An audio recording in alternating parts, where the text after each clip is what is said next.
Hello, I'm Dan Brumstead with Environmental Testing Lab. We're on site today to explain how we perform septic system inspections.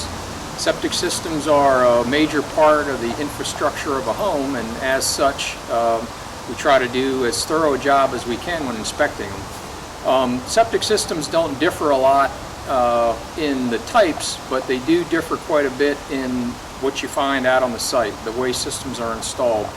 This one today, we kind of have limited access. The tank is installed in the middle of the driveway. We were able to get into the top of the tank and get started here. We'll use cameras and mirrors to inspect it.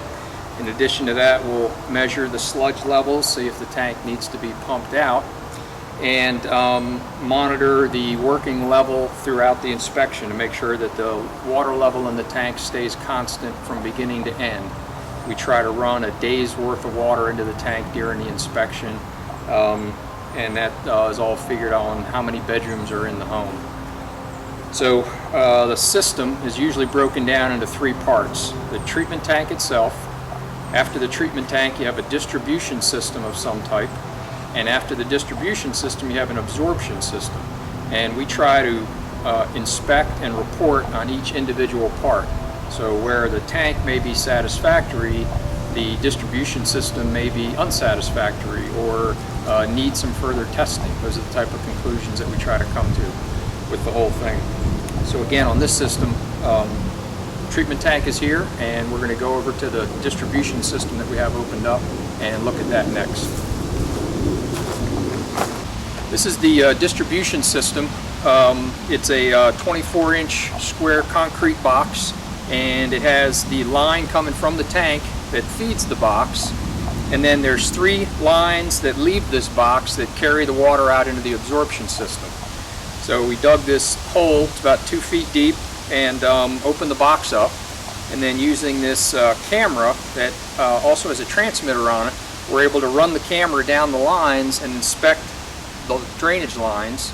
And with the transmitter, it helps us actually locate the lines. In this particular job, there were no records available at the county that has an as-built drawing of the system.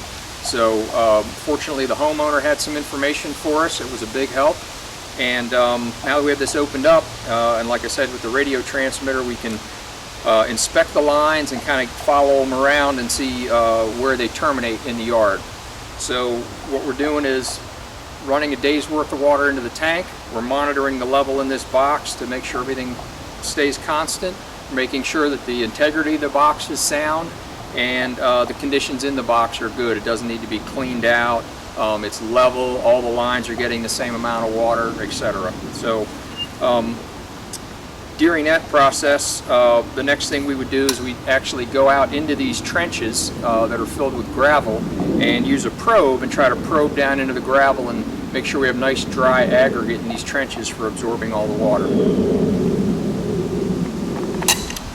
So now we're about 25 feet away from that distribution box. This is where we picked up the transmitter to find the end of this line. And we're going to take this probe and try to hammer down into the soil until we get that dry aggregate.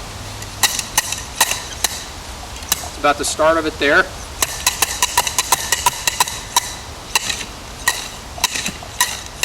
We can feel there we got about 12-14 inches of good dry stone at the end of this trench, which is what we want to find.